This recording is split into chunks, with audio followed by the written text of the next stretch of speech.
नमस्कार, मैं हूं दीपक सिंह और आप देख रहे हैं दैनिक सवेरा समाचार।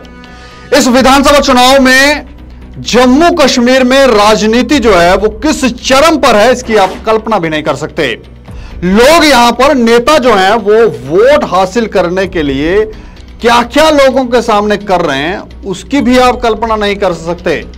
धारा 370 को हटाकर केंद्र सरकार ने यहां पर चल रही राजनीति, यहां के नेताओं को पूरी तरह से एक्सपोज कर लिया। और अब ये जो एक्सपोज नेता हैं, अब वो लोगों को एक बार पुनः लुभाने की कोशिश कर रहे हैं, उनसे वादे कर रहे हैं, यहां तक कि टोपी उतारकर हाथ जोड़कर विनती कर रहे हैं कि हमें वोट दे दो।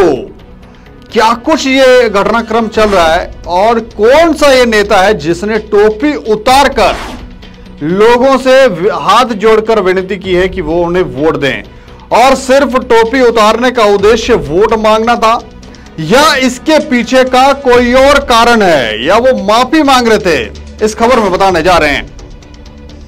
जम्मू कश्मीर की राजनीति में एक बार फिर से बड़ा सवाल खड़ा हो गया है। क्या उमर अब्दुल्ला एक अस्थिर और भ्रमित नेता है? हाल ही में गांदरबल में उमर अब्दुल्ला ने अपने सर से टोपी हटाते हुए और हाथ जोड़कर मतदाताओं से अपील की कि वो उन्हें फिर से चुने। लेकिन ये वही उमर अब्दुल्ला हैं जिन्होंने पहले ये ऐलान किया था कि वो चुनाव नहीं लड़ेंगे। अब उन्होंने न सिर्फ चुनाव लड़ने का फैसला किया है, बल्कि दो अलग अलग सीटों से चुनाव मैदान में उतरने जा रहे हैं। यह सवाल उठता है कि आखिर इस यू टर्न का कारण क्या है। इस विरोधाभास से यह स्पष्ट होता है कि उमर अब्दुल्ला की राजनीतिक प्रतिबद्धता कितनी अस्थिर है। एक नेता जो अपने ही फैसले को लेकर दुविधा में हो, वो जनता के हितों की रक्षा कैसे करेगा? और सबसे बड़ा सवाल, उमर अब्दुल्ला अपनी टोपी उतारकर किसी गलती का पश्चाताप तो नहीं कर रहे? क्या ये उस लंबे समय के भ्रष्टाचार और कुप्रबंधन के लिए है जिसके लिए जम्मू कश्मीर नेशनल कॉन्फ्रेंस को जिम्मेदार ठहराया जाता रहा है? उमर अब्दुल्ला के पिछले कार्यकाल में क्या ऐसा किया कि अब जनता का समर्थन पाने के लिए उन्हें इस तरह हाथ जोड़कर मिन्नतें करनी पड़ रही हैं?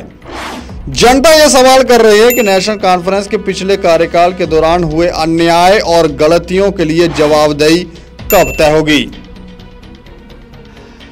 दो जगहों से चुनाव लड़ना, टोपी उतारकर मिन्नतें करना, लोगों से मिन्नतें करना कि आप हमें वोट दे दो, इसके पीछे का कारण क्या है? राहुल गांधी हो या फिर उमर अब्दुल्ला, इन दोनों ही नेताओं को लेकर भाजपा लगातार कटाक्ष कर रही है, इन्हें कटघरे में खड़ा कर रही है।